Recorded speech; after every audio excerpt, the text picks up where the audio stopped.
Hi, my name is Dana Penrice, and I'm an associate with the Human Venture Institute.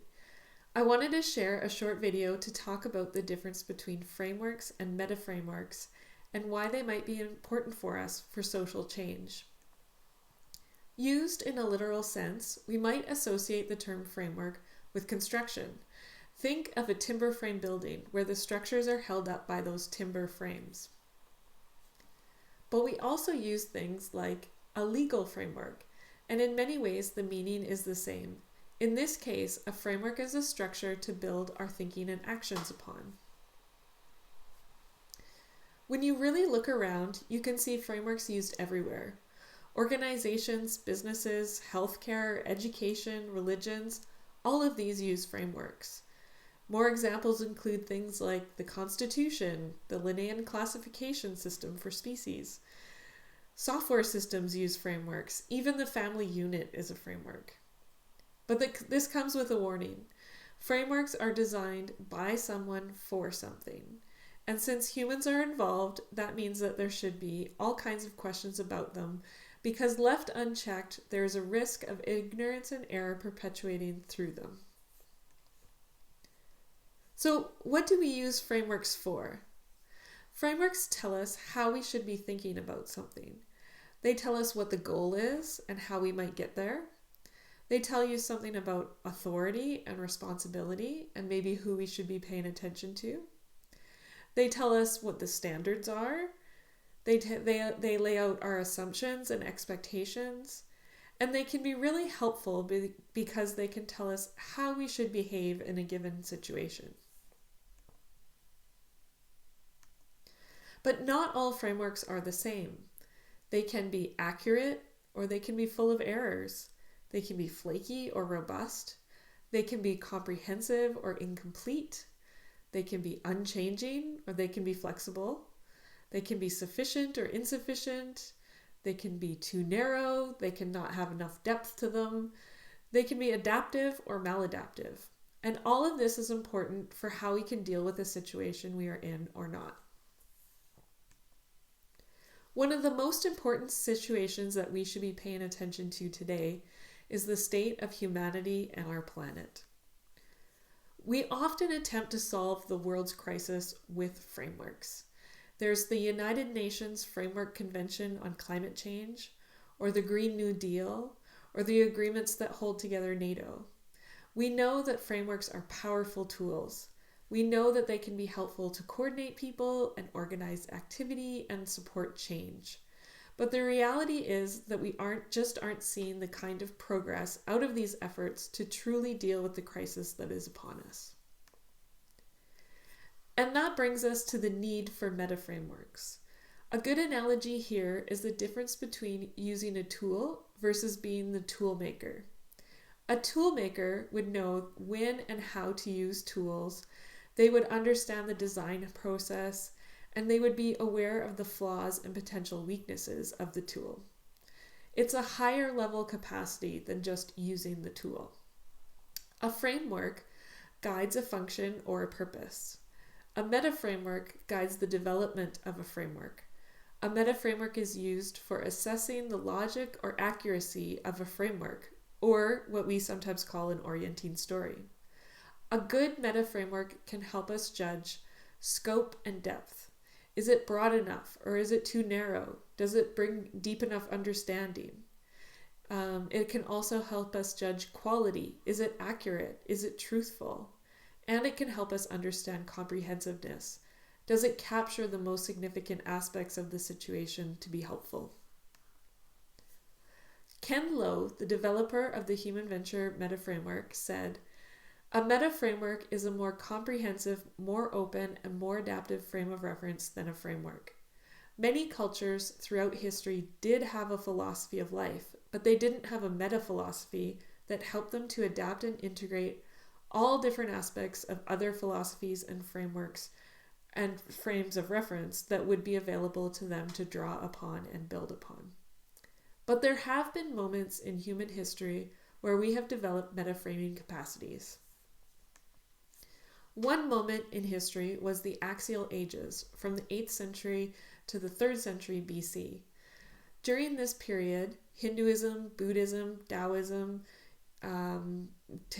Confucianism, Zoroastrianism, Judaism, Platonism, and Sophism all emerged. In her book, The Great Transformation, Karen Armstrong called this a time when philosophers, prophets, and mystics all tried to counter the cruelty and aggression of their time by promoting spirituality based on nonviolence. There was this broadening of our understanding and our sense of caring beyond our kinship groups, an emergence of the roots of ethics and morality extending to others.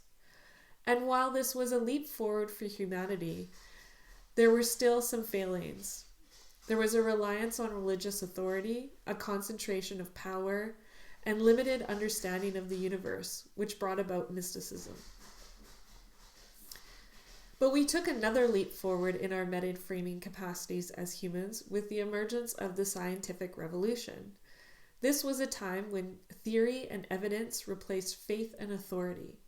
As Robert Freeman said in his book, The Scientific Revolution, people started to look at things as they actually are, instead of what they were supposed to be. So we gained a more accurate and better quality understanding of the world and how it works, but science also still has its failings. Somewhere along there was a separation of philosophy from science and ethics. And with science, we discovered that we could do all kinds of things, but we didn't provide the answers of if we should actually do it.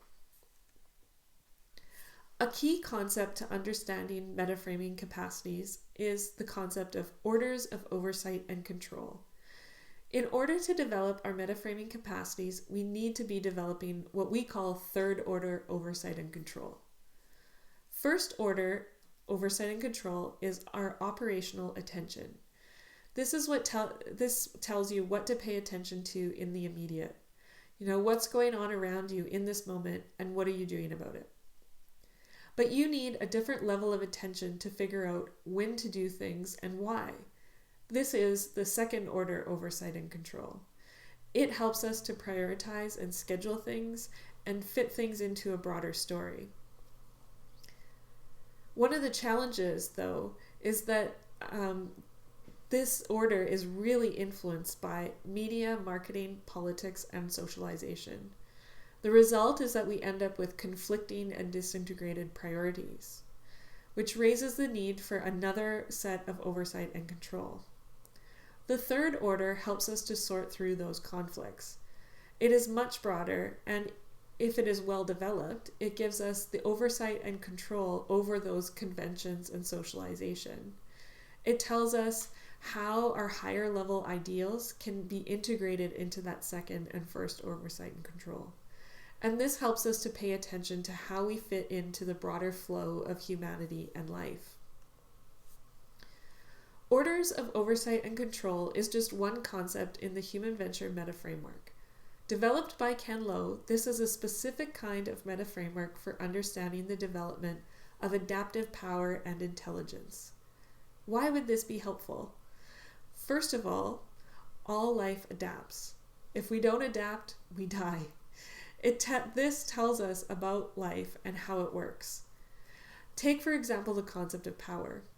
Water has a tremendous amount of power. It can shape landscapes and it can create enormous amounts of energy. But it doesn't have power over power. Only life has that. Humans are at a point where we really need to understand and learn to control our adaptive power before we create more chaos for ourselves and for the planet. The Human Venture Metaframework gives us some guidance on how we might do that.